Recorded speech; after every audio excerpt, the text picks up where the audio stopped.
20 साल में इन लोगों ने क्या किया इनके साथ, और ये चूल्हा प्रमुख बनाने चलते हैं बेईमान लोग। आज इन महिलाओं से पूछिए महंगाई का आलम क्या है, आज सरसों तेल का दाम कितना है, आज नमक का दाम कितना, आज आटा का दाम कितना है, आज तेल का दाम कितना है। ये सारा दाम का बढ़ोतरी इन्हीं बेईमानों ने क्या कर रखा है। आज टमाटर का कीमत 300 रुपए 400 रुपए किलो देश में चल रहा है।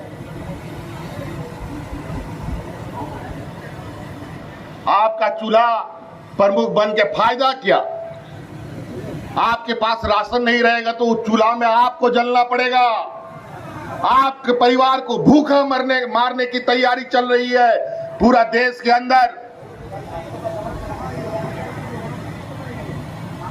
आज कौन चीज सस्ता है? कभी किसी सरकार ने आटा दाल में टैक्स नहीं लगाया, नमक पर टैक्स नहीं लगाया, दूध दही पर टैक्स नहीं लगा। इन बेईमानों ने 100 रुपया किलो नमक खरीदने के लिए भी हम लोगों को मजबूर कर दिया। आज इस देश का 80%, पूरा देश का 125 करोड़ में 80% लोग आज सरकार के राशन कार्ड पर जिंदा है। ये हालत है देश की। किस चीज के लिए वोट मांगते हैं? कितना लोगों को नौकरियां दिया इनको बताइए, पूछिए जरा सा। इन लोगों ने 20 साल में कितना बार जेपीएससी निकाला, 20 साल में कितना बार जेसीसी के माध्यम से नियुक्ति हुई, और आज देखिए हजारों की संख्या में वैकेंसी निकला हुआ है जहां हमारा पढ़ा लिखा नौजवान अपना तैयारी कर रहा है। और तो और उस नौजवान को उस नौकरी में सफल होने के लिए, तैयारी करने के लिए जो उसको कोचिंग का खर्चा होगा वो भी सरकार देगी। हम ऐसा कानून बना दिए।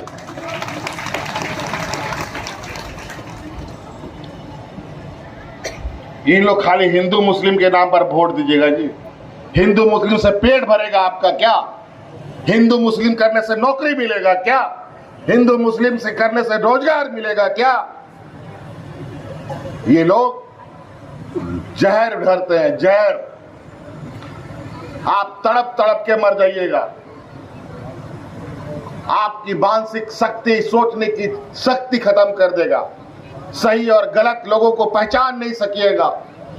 कोई भाई के नाम पर, कोई दादा काका चाचा के नाम पर वोट मांगता है और हमें राजनीतिक रूप से लोकतांत्रिक व्यवस्था को कमजोर करता है। आज ये लोग संविधान बदलने की बात कर रहे हैं। बाबा भीमराव अंबेडकर जी का संविधान बदलना चाहते हैं। ये हिटलर का संविधान लाना चाहते हैं। अभी तो ये लोग नया नया कानून लाने जा रहा है। अब इस देश में कोई धरना प्रदर्शन नहीं कर सकता है, हड़ताल नहीं कर सकेगा। ये नेता ही लोग नहीं, राजनीतिक दल ही नहीं, बल्कि आंगनबाड़ी सेविका, सहायिका, पारा शिक्षक, कर्मचारी, कोई भी नहीं कर सकता है अपना अधिकार की मांग। जो अधिकार की मांग करेगा उसको जेल में ठूस दिया जाएगा। ये कानून लाने जा रहे हैं। वो इसलिए लाने जा रहे हैं कि वो आज इस देश को इस कगार पे लाके खड़ा कर दिया कि आज देश त्राहीमाम है। आज लोग 80%, 100 में 80 लोग सरकार के राशन कार्ड पर जिंदा है। हम लोग का राज में तो यही वोट मांगने वाले लोग 11 लाख गरीबों का राशन कार्ड डिलीट कर दिया था। जब हमारी सरकार आई हम लोगों ने 20 लाख अतिरिक्त राशन कार्ड जो हरा रंग का देखते हो गरीबों के बीच में बांटने का काम किया। और जब गरीबों को राशन देने का बात हुआ, हम सोचे कि सरकारी दुकान से हम राशन खरीदेंगे, एफसीआई के गोदाम से राशन खरीदेंगे और गरीबों में बांटेंगे। सरकारी दुकान से खरीदेंगे तो थोड़ा हमको सस्ता मिलेगा, लेकिन इन बेईमानों ने हमको सरकारी दुकान से भी राशन नहीं खरीदने दिया। हम खुले बाजार से महंगा दर में राशन खरीद कर गरीबों को देने का काम कर रहे हैं। इतना भेदभाव करता है लोग। आज बताइए, जब हम लोग 2014 की हमारी यूपीए की सरकार थी, उस समय एक सिलेंडर का कीमत 500 टका था, और आज बताइए उस सिलेंडर का कीमत कितना है? तब अब इसके 1200 के लिए आप लोग वोट दीजिएगा। आज दूध दही सब में टैक्स लग गया, पेट्रोल डीजल तो आसमान छू ही रहा है, और भ्रष्टाचार के नाम पर अपनी सरकारी संस्थाओं के दम पर आज ये चुनाव जीतने का प्रयास में तरह तरह तरीके से हम चुनाव में प्रचार ना कर पाए, कैसे हम उनके षड्यंत्र में फंसे रहे। लोग दिन भर कोशिश करता है, लेकिन ऊपर वाला भी देखने वाला है। इनसे भी ताकतवर ऊपर में भी आदमी है जो हमें सुरक्षा, दोबारा हम लोग फिर यहाँ पर सरकार बनाएंगे।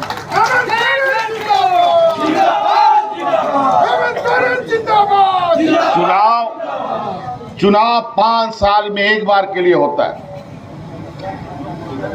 लेकिन ये लोग तरह तरह के षड्यंत्र से विधायिका खत्म करते हैं। लेकिन आज ये चुनाव एक ऐसा परिस्थिति का देन है जहां एक व्यक्ति आपकी सेवा करते करते अपने को कुर्बान कर देता है। ऐसे समय में हमें किसी की बात, किसी का भाषण, चाहे विपक्ष का हो चाहे मेरा हो, सुनने की आवश्यकता नहीं।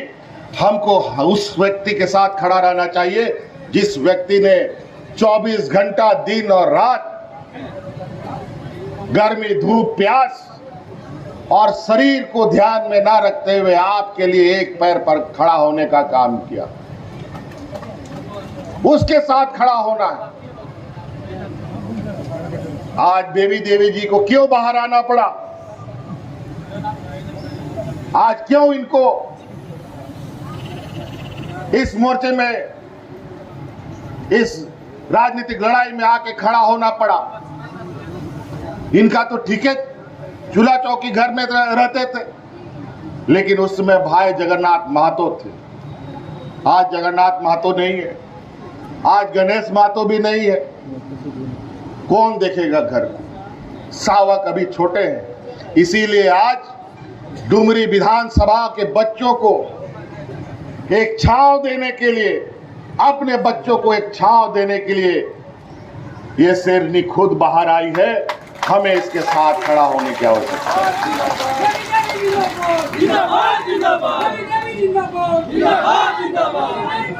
एक समय तक बच्चा को अपना माँ बाप लोग उंगली पकड़ पकड़ कर खड़ा होने चलने के लिए सिखाता है। एक समय के बाद माँ बाप भी उन बच्चों को छोड़ देता है कि जाओ अपने भरोसे, अपने कर्म से जियो, अपने ताकत पर जियो। आज परिस्थिति थोड़ा सा चिंतनीय है कि आज बड़े भाई जगन्नाथ महतो जी के जो सावक हैं थोड़े छोटे। बस ये चुनाव बीतेगा, हमारे ये नौजवान सावक आपके सामने जगन्नाथ महतो के दूसरे चेहरे के रूप में खड़े होंगे। गणेश महतो के सावक आपका सिपाही बन के खड़ा होगा। और मैं आपको आश्वस्त करता हूं, आज मैंने बेबी देवी जी को मंत्री नहीं बनाया है, हमने बड़े भाई जगन्नाथ महतो जी को श्रद्धांजलि दी है। हमने अपना काम कर दिया, अब काम आपका है। आप जगन्नाथ महतो जी को सच्चा श्रद्धांजलि दे पाते हैं कि नहीं दे पाते हैं, ये बड़े भाई जगन्नाथ महतो जी का दिवंगत आत्मा डुमरी की विधानसभा के लोगों को देखेगा। बहुत हम लोग चुनाव देखा, बहुत चुनाव लड़ा, बहुत चुनाव लड़ाया, बहुत विधायक बनाए, बहुत सांसद बनाए, हम लोग गिन नहीं सकते। लेकिन कुछ चुनाव ऐसे होते हैं जहां पर हम कभी भी उस चुनाव को नजरअंदाज नहीं कर सकते। जैसे आज डुमरी विधानसभा है, चाहे हमारा सुनील महतो जी का हत्या हुआ हो, उस समय का लोकसभा चुनाव का बात हो, सुनील महतो जी की हत्या हुई थी उग्रवादियों के द्वारा। उनकी धर्म पत्नी को हम लोगों ने टिकट दिया और उनको घर बैठे लाखों वोट से जिताने का हम लोगों ने काम कराया था।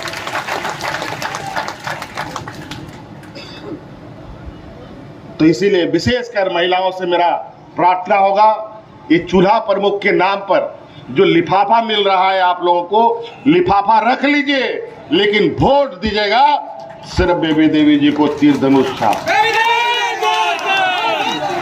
कम से कम इन बेईमानों का जो भरा हुआ बोरा है उसका कुछ हिस्सा तो आपको आ जाए लिफाफा के माध्यम से। नहीं तो ये लोग बुखार देने वाला लोग नहीं है, ये लोग बुखार भी बेचता है। कोरोना में किस तरीके से इन लोगों ने देश को बेवकूफ बनाया,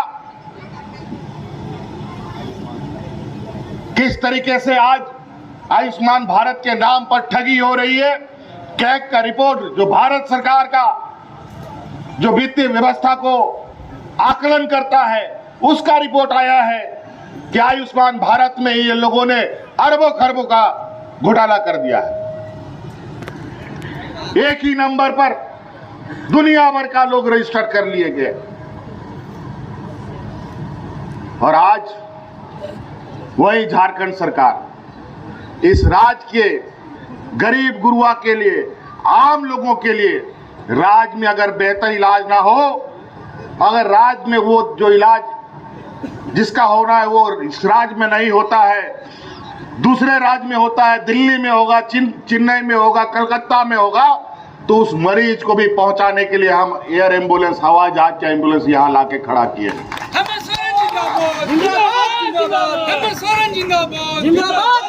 तो आज इसीलिए हम अपनी उपलब्धि गिनाना नहीं चाहते हैं, उसका समय मूल चुनाव पे करेंगे। ये चुनाव बड़े भाई जगन्नाथ महतो जी का कर्म और शहादत का चुनाव है। हम लेखा जोखा देंगे 2024 में, और इन बेईमानों से भी लेखा जोखा लेंगे 2024 में कि ये लोगों ने क्या किया है 24 में। डबल इंजन की सरकार रह करके डबल हाथों से इन लोगों ने इस राज्य को लूट डाला। तो इसलिए माताएं बहनों, पुनः आप लोगों से आग्रह है, 5 तारीख को चुनाव है, 1 नंबर वोट का मशीन, ईवीएम मशीन में जो बटन है, पहला नंबर तीर धनुष छाप है। आंख बंद करके भी जाइएगा तो पहला बटन ढूंढने में दिक्कत नहीं होगा। कोई काम मत कीजिएगा, एक दिन 2-3 घंटा हमारा चाचा काका भाई लोग नहीं खाएगा तो झारखंड का लोग मर नहीं जाएगा। महिलाओं से विशेष रूप से आग्रह है, नहीं तो आप पहले नाश्ता पानी घर का बड़ा बुजुर्ग लोग को कराते हैं, बाल बच्चा लोग को खिलाते हैं, पहले आप लोग सुबह सुबह वोट कीजिए, उसके बाद दिन भर कोई काम कीजिए, तभी इस चुनाव का मूल उद्देश्य पूरा होगा। नहीं तो ये लोग इतने चतुर हैं, इतने चालाक हैं कि आपकी आंख से सुरमा कब चुरा लेगा पता नहीं लगने देता। जगन्नाथ महतो अमर रहे, अमर रहे, अमर रहे। जगन्नाथ महतो अमर रहे, अमर रहे, अमर रहे। जय हिंद, जय झारखंड, जोहार। हेमंत सोरेन जिंदाबाद, जिंदाबाद, जिंदाबाद। हेमंत सोरेन जिंदाबाद, जिंदाबाद, जिंदाबाद। हमारे कर्मठ और जुझारू नेतागण मंच पर हैं।